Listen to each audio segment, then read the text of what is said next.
Houston Fire Department is bringing in extra firefighters to staff rescue boats ahead of the storm. The department wants to avoid problems that it had back on Memorial Day when there were not enough resources in place to make rescues. Channel 2 investigator Jace Larson was the first to uncover those problems, and his reporting has sparked changes in the flood preparation at HFD. Jace is live now at Station 11 in the Heights to explain what the city is doing this time.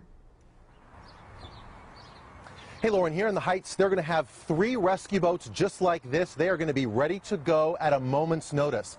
HFD is also bringing in 3 more people to staff these boats just at this station. So you combine that with the firefighters that will be here to fight fires that are actually on the engines, and there'll be more than a dozen people at just this location alone. Now, we're talking about these boats here. These are the types of boats that can rescue people from dicey situations in high water. It's also the type of boat that overturned when 3 people died on Memorial Day. Now, these boats are a little bit different than evacuation boats. Those are the ones you sometimes see they're used to move people from high water that's not flowing nearly as quickly. The extra manpower here at Station 11 is really just part of what the Houston Fire Department is doing proactively.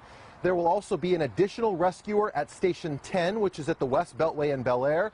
There's also going to be an additional person at Station 42, which is on Clinton Drive at the East Loop. Now, in addition to more boats, HFD and the Houston Police Department are also staffing 4 high water vehicles. That's going to help rescuers get to people who are stranded in some of the floodwater if the water's not too deep. 4 more of these are also going to be available if they're needed.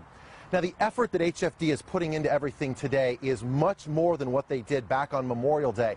I've been talking to firefighters all across the city. They tell me that, especially the ones that are on duty tonight, they are expecting to work long hours. They're going to stay longer tomorrow. They usually get off between 6 and 6:30 in the morning on this shift. They're prepared to stay longer if needed. They say they want people to know if you are trapped, they will do their absolute very best to get you out safely. We're live in the Heights. Jace Larson, KPRC Channel 2 News.